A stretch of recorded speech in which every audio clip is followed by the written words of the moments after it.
హల్లెలూయా. యేసే మనకు ఆశ్రయం అనే టీవీ కార్యక్రమాన్ని వీక్షిస్తున్న మీ అందరికీ నజరేయుడైన యేసుక్రీస్తు నామమున శుభములు. ఎలా ఉన్నారండి? దేవుడు తన రెక్కల చాటున మనల్ని భద్రపరిచి మరొక వారాన్ని మనకు అనుగ్రహించిన దేవాది దేవునికి సమస్తమైన మహిమ ఘనత ప్రభావాలు కలుగునుగాక. ఈ యొక్క వారం కూడా గొప్ప దేవాది దేవుడు మనతో మాట్లాడాలని ఆశపడుతూ ఉన్నారండి. ముందుగా మన యొక్క హృదయాలను సిద్ధపరచుకుందాం, ప్రార్థన చేసుకుందాం. సర్వోన్నతుడా, సర్వాధికారి, సర్వశక్తిమంతుడా, నీకు కోట్లాది కృతజ్ఞతలు. యేసయ్యా, నీ కృపా రెక్కల క్రింద భద్రపరిచి గత వారమంతా నువ్వు కాచి కాపాడి నిలబెట్టిన దేవా యేసయ్యా, ఎవరైతే ఈ యొక్క వారం నీ బిడ్డలైన వారి కార్యక్రమాన్ని చూస్తున్నారో ప్రతి ఒక్కరితో, నాతో, మాతో, అందరితో నువ్వే మాట్లాడు దేవా. కేవలం నీ నామాన్ని ఘనపరచుకోనండి దేవా. ప్రతిదీ నీ యొక్క అధికారంలోనికి తీసుకొని సర్వశక్తిమంతుడా, కేవలం నీ నామం మహిమార్థము సర్వోన్నతుడా, నీ బిడ్డలతో మాట్లాడి నిలబెట్టి నీ కార్యం జరిగించి నీ నామాన్ని ఘనపరచుకొనగలరని నజరేయుడైన యేసుక్రీస్తు నామంన అడిగి వేడుకొంచున్నాము తండ్రి. Amen, amen, amen. ఈ వారం మన యొక్క వాక్య ప్రసంగ అంశంగా కీర్తనలు 51వ కీర్తన 17వ వచనం. కీర్తనలు 51వ కీర్తన 17వ వచనం. విరిగిన మనసే దేవునికి ఇష్టమైన బలులు. దేవా, విరిగి నలిగిన హృదయమును నువ్వు అలక్ష్యం చేయవు. మరొకసారి చదువుకుందామండి. కీర్తనలు 51:17. విరిగిన మనసే దేవునికి ఇష్టమైన బలులు. దేవా, విరిగి నలిగిన హృదయమును నువ్వు అలక్ష్యం చేయవు. ఈ వారం మన యొక్క వాక్య ప్రసంగాంశం, నువ్వు పశ్చాత్తాప పడితే దేవుడు నిన్ను విడిచిపెట్టరు. మరొకసారి చెప్తానండి, నువ్వు పశ్చాత్తాప పడితే దేవుడు మనల్ని విడిచిపెట్టరు.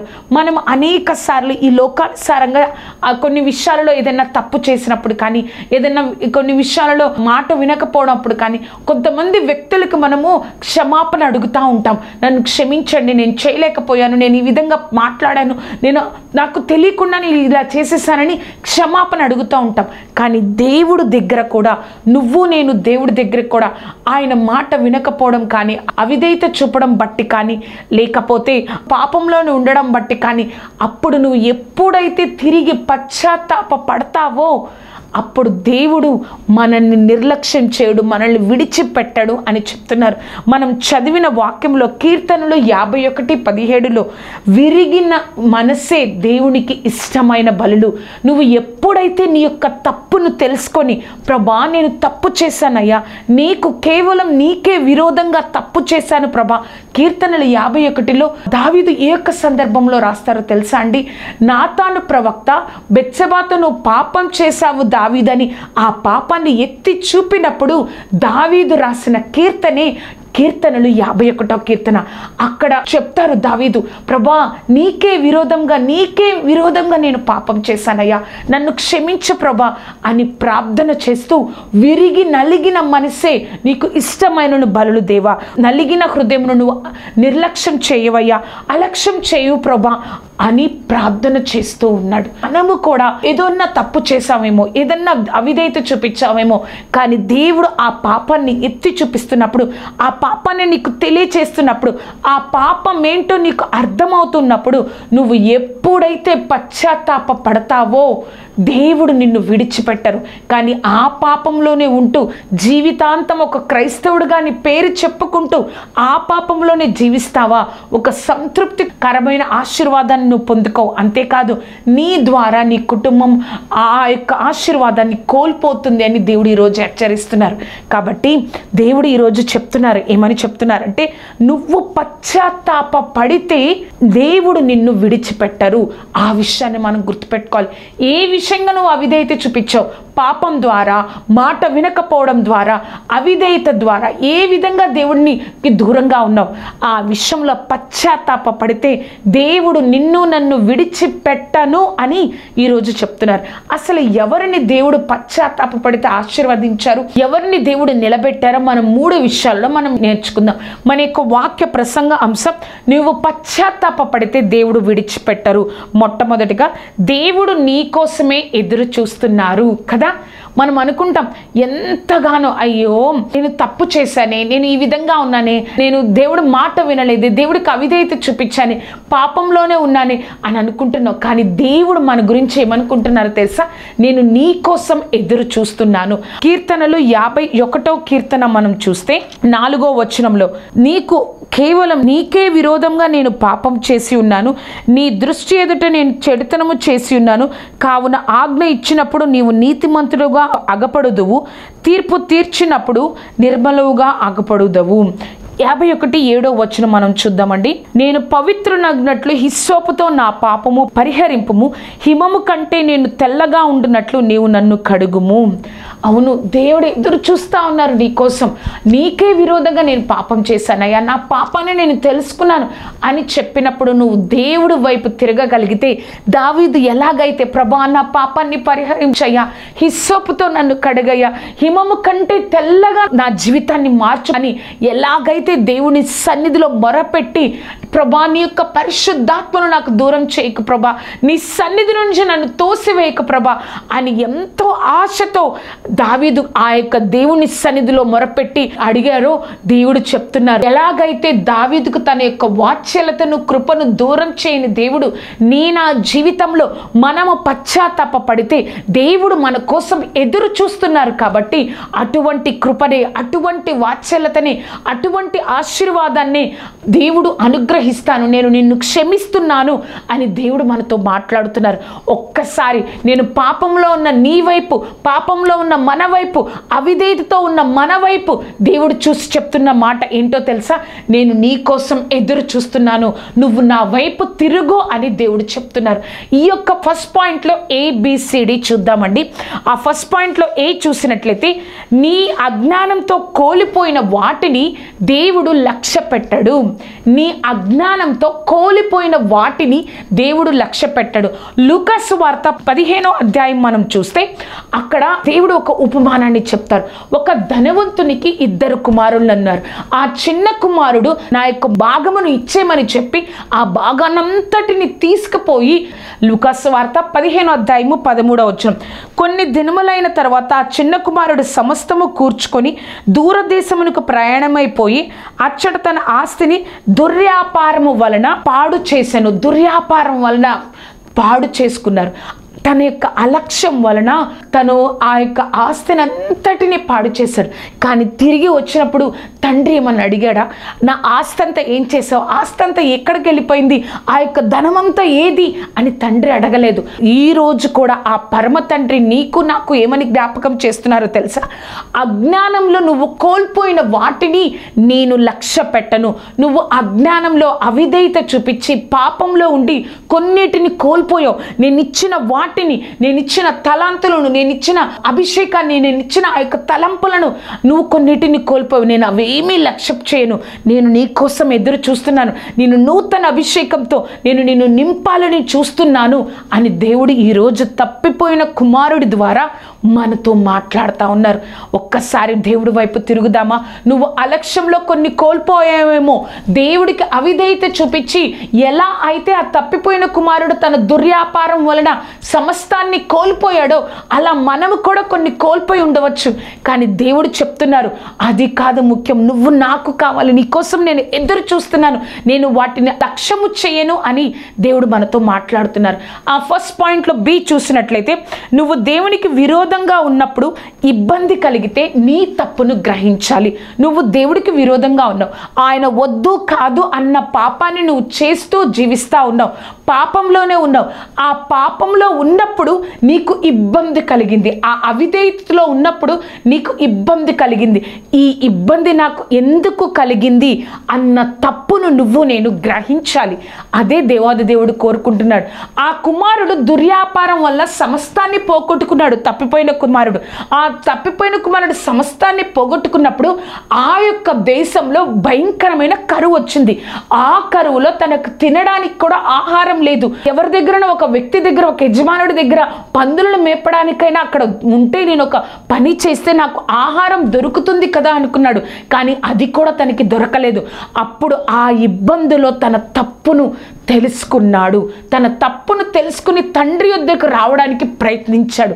మనము కూడా నువ్వు దేవుడికి విరోధంగా ఉన్నప్పుడు, పాపంలో ఉన్నప్పుడు, అవిధేయత చూపిస్తున్నప్పుడు, ఎప్పుడైతే నీకు ఇబ్బందులు కలుగుతాయో, నీ చుట్టూ కష్టాలన్నీ కలుగుతాయో, నీకు తెలియకుండా ఎన్నో కష్టాలు, బాధలు, కన్నీరు కలుగుతున్నప్పుడు నువ్వు అర్థం చేసుకోవాలి, నువ్వెక్కడ తప్పు చేస్తున్నావు. దేవుడు చెప్తున్నా కూడా నేను వద్దు కాదన్న తప్పును చేస్తున్నాను కాబట్టి ఈ యొక్క ఇబ్బందిని నేను ఎదుర్కొంటున్నానని నీ తప్పును తెలుసుకొని నువ్వు దేవుడి వైపు తిరగాలి. అదే దేవుడు మన నుంచి ఈరోజు కోరుకుంటా ఉన్నారు. దేవుడి వైపు తిరుగుదామా? ఆ ఫస్ట్ పాయింట్లో చూసినట్లయితే, నీ హృదయంలో వచ్చిన పశ్చాత్తాపమే నీకు పూర్వస్థితిని కలగజేస్తుంది. ఆ యొక్క తప్పిపోయిన కుమారుడు అక్కడ ఆ వ్యాపారం వలన తను ఎంతగానో ఏం చేశారు, తన ఆస్తిని అంతటినీ పోగొట్టుకున్నాడు. అక్కడ కరువు వచ్చినప్పుడు తను తినడానికి ఆహారం లేక ఒక యజమానుడి దగ్గర పందులను మేపడానికి వెళ్ళినప్పుడు అక్కడ కూడా ఆహారం దొరకలేదు. కానీ ఆ యొక్క హృదయంలో తను పశ్చాత్తాపడుతున్నారు. నేను నా తండ్రి దగ్గరికి వెళ్ళి క్షమాపణ అడుగుతాను. తండ్రి, నీకు విరోధంగా, పరలోకానికి విరోధంగా నేను పాపం చేశాను, నీ యొక్క పనివారిలో ఒక్కరిగా నేను ఇక్కడ ఉంటాను అని నేను అడుగుతాను. తన హృదయంలో పశ్చాత్తాపం వచ్చింది. నేను తప్పు చేశాను, ఈ యొక్క స్థితి నా యొక్క ప్రవర్తన ద్వారా వచ్చింది, నా యొక్క తండ్రి నుంచి దూరం అవడం ద్వారానే నాకు ఈ యొక్క స్థితిని నేను పొందుకున్నాను అని ఎప్పుడైతే ఆ యొక్క కుమారుడు పశ్చాత్తాపడి హృదయంలో అనుకున్నాడో, తన పూర్వస్థితిని పొందుకోవడానికి అదే ఒక మొదటి మెట్టయింది. అక్కడితో ఆగిపోలేదు. నేను వెళ్తాను నా తండ్రి దగ్గరికి, నేను వెళ్ళి నా తండ్రిని క్షమాపణ అడిగి, తండ్రి, నీ యొక్క పనివారిలో నేను ఒక్కరిగా ఉంటాను అని నేను అడుగుతాను అని చెప్పారు. మనము కూడా మన హృదయంలో వచ్చిన పశ్చాత్తాపమే మనము మరలా పూర్వస్థితిని పొందుకునేటట్లుగా దేవుడు అనుగ్రహిస్తాడు. కాబట్టి ఆ పశ్చాత్తాపాన్ని అక్కడితో హృదయంలోనే ఉంచుకోనకుండా ఆ యొక్క పశ్చాత్తాపాన్ని క్రియారూపకంగా దేవుడికి కనబడేటట్లుగా నీ యొక్క క్రియలు, పనులు, నీ యొక్క హృదయం, నీ జీవితం ఉన్నట్లయితే నువ్వు నేను తప్పకుండా మనము ఆ యొక్క తప్పిపోయిన కుమారుడు ఏ విధంగా పూర్వస్థితిని పొందుకున్నాడో మరలా మనము కూడా అటువంటి పూర్వస్థితిని మనం పొందుకుంటామని ఆ గొప్ప దేవుడు మనతో మాట్లాడుతూ ఉన్నారు. ఫస్ట్ పాయింట్లో డి చూసినట్లయితే, దేవుని దృష్టిలో నీ విలువ ఎప్పుడు తక్కువ కాదు. అయ్యో, నేను అవిధేయత చూపించాను, పాపం చేశాను, ఇంకా నన్ను దేవుడు క్షమిస్తాడా, నేను మరలా ఇంకా జీవితాంతము ఈ లోకంలో ఉన్న సంవత్సరాలు కూడా జీవితాంతము ఇలానే జీవించాలేమో, దేవుడి దగ్గర నుంచి నాకు క్షమాపణ దొరుకుతుందా అని నువ్వు ఆలోచిస్తున్నావేమో. తప్పిపోయిన కుమారుడు దుర్వ్యాపారం వలన అంతా పోగొట్టుకున్నాడు. అక్కడ కరువు వచ్చింది, తినడానికి ఆహారం లేదు. తన హృదయంలో పశ్చాత్తాపడ్డాడు. ఆ పశ్చాత్తాపముతో తన తండ్రి దగ్గరకు వస్తున్నప్పుడు ఆ కుమారుడు దూరంగా ఉన్నప్పుడే తండ్రి ఆ యొక్క కుమారుని చూసి ఎంతో సంతోషంగా వెళ్ళి ముద్దు పెట్టుకొని అక్కడ ఉన్న పని వారికి ఈ విధంగా చెప్తారు. ఏమని చెప్తారంటే 15వ అధ్యాయము 22వ వచనం, అయితే తండ్రి తన దాసులను చూచి ప్రశస్త వస్త్రములు త్వరగా తెచ్చి వీనికి కట్టి వీని చేతికి ఉంగరము పెట్టి పాదములకు చెప్పులు తొడిగించుడి, కొవ్విన పశువును తెచ్చి వధించుడి, మనము తిని సంతోషించుదము. ఈ నా కుమారుడు చనిపోయి మరలా బ్రతికెను, తప్పిపోయి దొరికెను అని చెప్పాను. అంతటా వారు సంతోషించిరి. 22-23లో చూసారా, ఆ యొక్క తండ్రి నుంచి దూరం అయిపోయిన ఆ యొక్క కుమారుడు విలువ తండ్రి దృష్టిలో తరిగిపోలేదు. తండ్రి దృష్టిలో ఎప్పుడు ఒకేలాగా ఉంది. నువ్వు నేను కూడా అవిధేయత వల్ల, ఆ యొక్క మాట వినని తత్వం వల్ల, పాపంలో ఉండి దేవుడికి దూరం అయిపోయామేమో. మరలా దేవుడి వైపు తిరుగు. దేవుడు ఏం చెప్తున్నారంటే, నా దృష్టిలో నీ విలువ ఎప్పుడు పాపం చేయకముందు, దూరం అవ్వకముందు ఏ విధంగా ఉందో ఇప్పుడు కూడా ఆ విధంగా ఉంది. నీ విలువ నా దృష్టిలో తరిగిపోలేదు, తగ్గిపోలేదు, తక్కువ కాలేదు. కాబట్టి నువ్వు నా వైపు తిరిగితే నీ కోసం నేను ఎదురు చూస్తున్నాను. కాబట్టి ఎలా అయితే ఆ తప్పిపోయిన కుమారుడు పూర్వస్థితిని పొందుకున్నాడో మనము కూడా దేవుడు ఆ యొక్క ప్రేమను మన ఎడలో చూపిస్తాను అని దేవుడు చెప్తా ఉన్నారు. మన యొక్క వాక్య ప్రసంగ అంశంలో రెండో అంశంగా, నీ పశ్చాత్తాపమే తరతరాలకు ఆశీర్వాదకరంగా ఉంటుంది. అవును, మన యొక్క పశ్చాత్తాపం, నువ్వు ఎంతగా నీ పాపం నుంచి, అవిధేయత నుంచి పశ్చాత్తాప పడతావో, ప్రభా నేను తప్పు చేశానయ్యా, ప్రభా నన్ను క్షమించయ్యా అని ఎంతగా నువ్వు పశ్చాత్తాప పడతావో, ఆ పశ్చాత్తాపమే నిన్ను తరతరాలకు ఒక ఆశీర్వాదకరంగా చేస్తుంది. కీర్తనలు 51:11 మనం చూసినట్లయితే, నీ సన్నిధిలో నుండి నన్ను త్రోసివేయకము, నీ పరిశుద్ధాత్మను నా యొద్ద నుండి తీసివేయకము, నీ రక్షణానందము నాకు మరలా పుట్టించుము, సమ్మతి కల మనస్సు కలగజేసి నన్ను దృఢపరచుము. ఇది దావీదు చేస్తున్నారండి. ప్రభా నేను తప్పు చేశానయ్యా.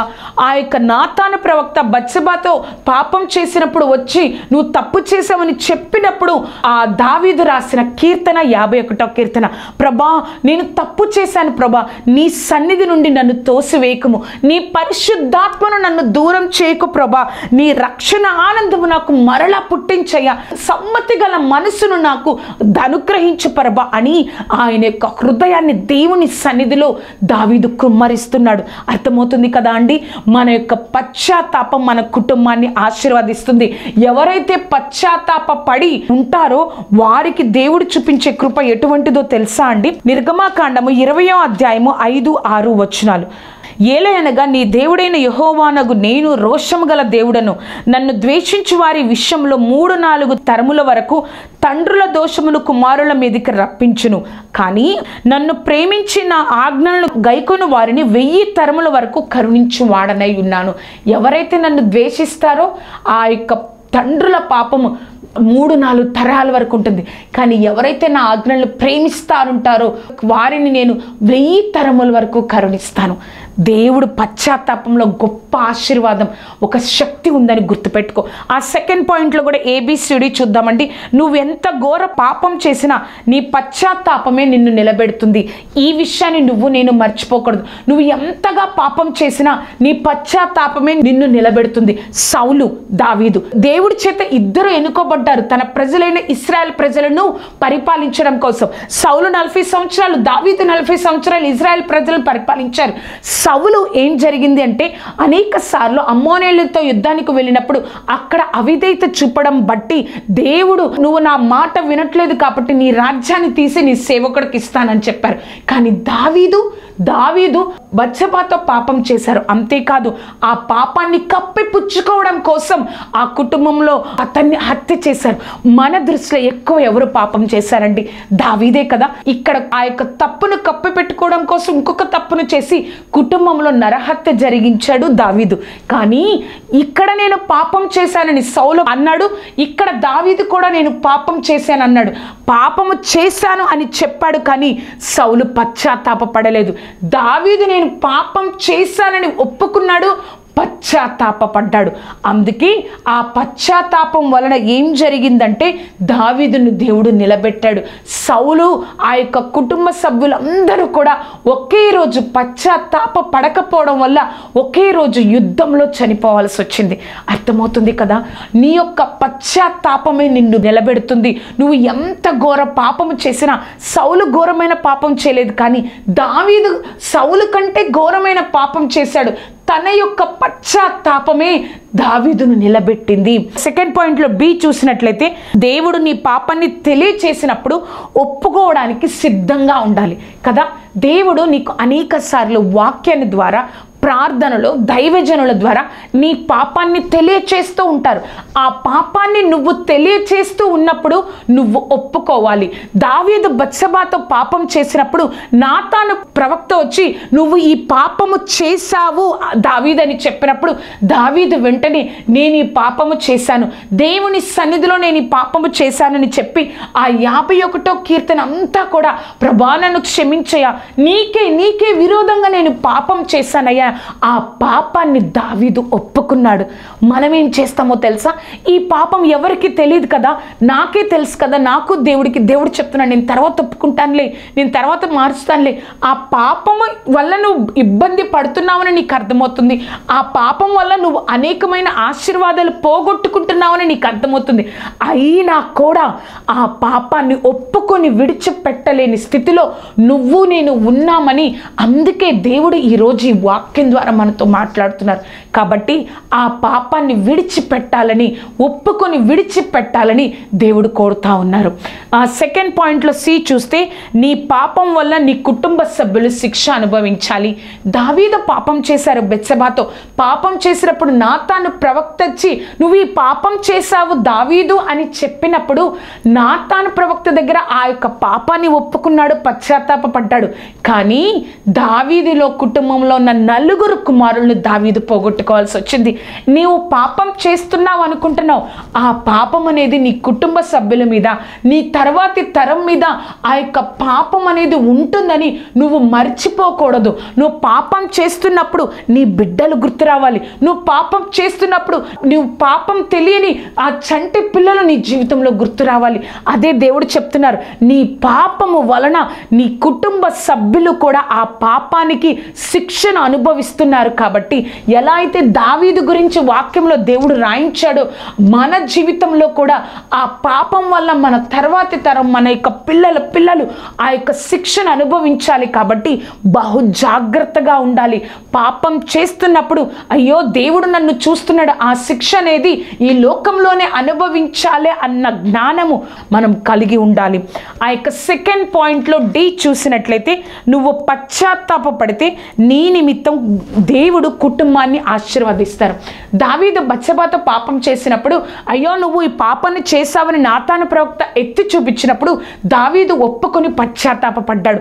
తర్వాత దావీదు చనిపోయిన తర్వాత తన యొక్క కుమారుడైన సొలొమోను రాజుగా అవుతారు.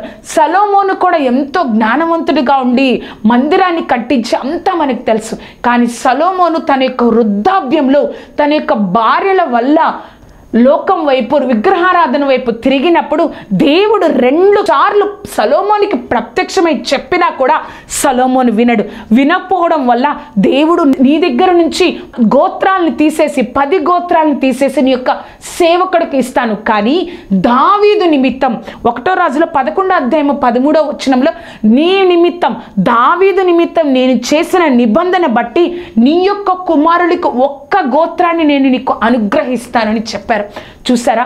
అప్పుడు దావీదు చేసిన పశ్చాత్తాప ప్రార్థన, దావీదు పడిన హృదయ కృమ్మరింపు, ఆ పశ్చాత్తాపం వల్లే ఆ తన నిమిత్తం, నీ నిమిత్తం కాదు, దావీదు నిమిత్తం, నీ తండ్రి అయిన దావీదు నిమిత్తము నేను నీ ఒక్క గోత్రాన్ని నీ కుమారుడికి అనుగ్రహిస్తానని దేవుడు సొలొమోనుతో మాట్లాడారు. చూసారా? నువ్వు పశ్చాత్తాప పడితే నీ నిమిత్తం నీ కుటుంబం ఆశీర్వదింపబడుతుంది కూడా. ఆ థర్డ్ పాయింట్ మనం చూస్తే, పశ్చాత్తాపము నొందిన వారు, ప్రాయశ్చిత్తము నొందిన వారు ధన్యులు. ఆ థర్డ్ పాయింట్ చూస్తే, ప్రాయశ్చిత్తము నొందిన వారు ధన్యులు. కీర్తనలు 32:1 చూస్తే, తమ అతిక్రమముల పరిహారము నొందినవాడు, తన పాపములకు ప్రాయశ్చిత్తము నొందినవాడు ధన్యుడు. తన అతిక్రమములకు పరిహారము నొందినవాడు, తన పాపములకు ప్రాయశ్చిత్తము నొందినాడు. ఒక్కసారి ఇంగ్లీష్లో చదువుదామండి. Blessed is the one whose transgressions are forgiven, whose sins are covered. ఎవరైతే ధన్యులుగా ఉంటారో, ఎవరైతే ఆ పాపాలని, ప్రాయశ్చిత్తాన్ని నొందినవారు, అతిక్రమములకు పరిహారం నొందినవారు, మనము ధన్యులమా కాదా ఒక్కసారి దేవుని దేవుని సన్నిధిలో మనం అడుగుదాము. పశ్చాత్తాపంలో గొప్ప శక్తి ఉంది. ఆ పశ్చాత్తాపంలోనే నీ యొక్క తర్వాతి తరం ఆశీర్వదింపబడుతుంది. ఆ పశ్చాత్తాపం వల్ల నీ యొక్క తరతరాలు ఆశీర్వదింపబడతాయి. అంతేకాదు, నువ్వు అజ్ఞానంతో పాపంలో ఉన్నప్పుడు కోల్పోయిన వాటిని దేవుడు లక్ష్య పెట్టడు. నువ్వు దేవుడి నుంచి ఎంత దూరం అయిపోయినా పశ్చాత్తాపడి వస్తావా, దేవుడిలో నీ విలువ తక్కువ కాదు. ఇవన్నీ దేవుడు మనతో మాట్లాడుతున్నారు కదా, ఇవన్నీ దేవుడు నీతో నాతో మాట్లాడుతున్నారు కదా. ప్రాయశ్చిత్తము నొందుతావా నీ యొక్క పాపాల కోసం? ప్రాయశ్చిత్తము నొందుతావా నీ యొక్క అవిధేయతను బట్టి? అయ్యో, ఒక క్రైస్తవుడుగానే ఉన్నావే, కొన్ని సంవత్సరాల నుంచి ఒక క్రైస్తవుడుగానే నువ్వు నేను జీవిస్తున్నామే, కానీ సంవత్సరాలుగా మనం క్రైస్తవుడుగా ఉన్నాము, కానీ మనల్ని దేవుడు చూస్తూ ఉన్నప్పుడు, మనల్ని దేవుడు దృష్టించినప్పుడు మనలో పాపము మాత్రం ఆయనకి కనిపిస్తూనే ఉంది. కాబట్టి దేవుడు మనతో మాట్లాడుతున్నాడు, నువ్వు ధన్యుడువా? ప్రాయశ్చిత్తము నొందిన వారు ధన్యులు. మనం ధన్యులమా కాదా దేవుడు అడుగుతున్నారు. ప్రాయశ్చిత్తము నొందిన వారిని, పశ్చాత్తాపము నొందిన వారిని దేవుడు అలక్ష్యం చేయను, నేను నిర్లక్ష్యం చేయనని మరలా జ్ఞాపకం చేస్తున్నారు. ఒక్కసారి ప్రార్థన చేసుకుందాం. సర్వోన్నతుడా, సర్వాధికారి, సర్వశక్తిమంతుడా తండ్రి, నీ కృపా కాపుదల భద్రత తండ్రి, నీ కార్యం జరిగించుకోనండి. నీ నామాన్ని ఘనపరుచుకున్న దేవా నీకు వందనాలు. యేసయ్యా, పశ్చాత్తాపంలో ఉన్న ఒక శక్తిని మాకు తెలియచేసావయ్యా. సర్వశక్తిమంతుడా ప్రభా, నువ్వు కార్యం జరిగించండి. ఎవరైతే ఈ కార్యక్రమాన్ని చూసి పశ్చాత్తాపడుతున్నారు, ఎవరైతే తండ్రి నీ వైపు చూస్తూ ఉన్నారో వారిని ఒక్కసారి జ్ఞాపకం చేసుకొని, ప్రభా నేను ఈ పాపం నుంచి నువ్వు ఎన్నిసార్లు చెప్పినా నేను ఈ లోకానుసారంగా పాపంలోనే నేను ఉన్నాను దేవా, నన్ను క్షమించయ్యా. నీ కృపతో నేను నింపబడడానికి సహాయమును దయచేదేవా. నీ కార్యం జరిగించు దేవా. నీ నామ మహిమార్థము తోడేండి నడిపించు దేవా. నీ కృపా రెక్కల క్రింద భద్రపరిచి బలపరచండి. ఆశ్చర్యకరుడా, అద్భుతకరుడా నీ కార్యాన్ని జరిగించుకోనండి. నీ నామ మహిమార్థము కాచి కాపాడండి. సర్వోన్నతుడా, సర్వశక్తిమంతుడా నీకు వందనాలు.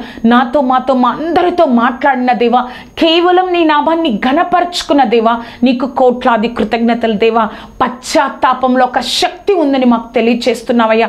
పశ్చాత్తాపడి ప్రాయశ్చిత్తం నొందిన వారు ధన్యులని చెప్తున్నావయ్యా. అటువంటి ధన్యతను మాలో ఉన్న ప్రతి ఒక్కరికి అనుగ్రహించి నీ కృపలో నిలబడడానికి సహాయంను దయచేయండి. నీ కార్యాన్ని జరిగించండి. నీ నామాన్ని ఘనపరుచుకోనండి.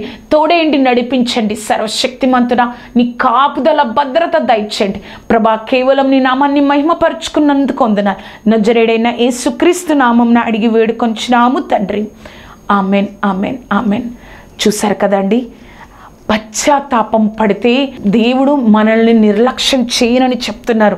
నువ్వు తిరిగి వచ్చినట్లయితే, ఆ పాపంలో నుంచి తిరిగి వచ్చినట్లయితే నీ విలువ దేవుని దృష్టిలో తగ్గలేదు అని దేవుడు మనతో మాట్లాడుతున్నారు. కాబట్టి పశ్చాత్తాపడతావా? ఒక ధన్యుడిగా దేవుని దృష్టికి కనిపిస్తావా?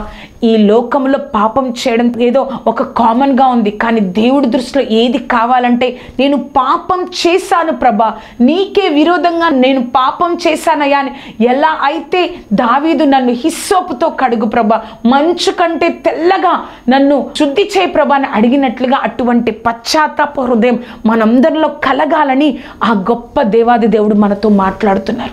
పశ్చాత్తాపంలో ఒక గొప్ప శక్తి ఉంది. నీ తర్వాతి త్వర నీ నిమిత్తం ఆశీర్వదింపబడాలి అంటే పశ్చాత్తాపడు. ఈ యొక్క కార్యక్రమం మీకు ఆశీర్వాదకరంగా ఉన్నట్లయితే నీ యొక్క స్నేహితులకు, బంధువులకు ఈ యొక్క కార్యక్రమాన్ని పరిచయం చేయండి. అంతేకాదు ఈ కార్యక్రమం గురించి, నా గురించి ప్రార్థన చేయండి. పశ్చాత్తాపడిన వారిని దేవుడు ఎప్పుడు కూడా అలక్ష్యం చేయడు. దేవుడు మిమ్మల్ని దీవించి ఆశీర్వదించునుగాక. Amen, amen, amen.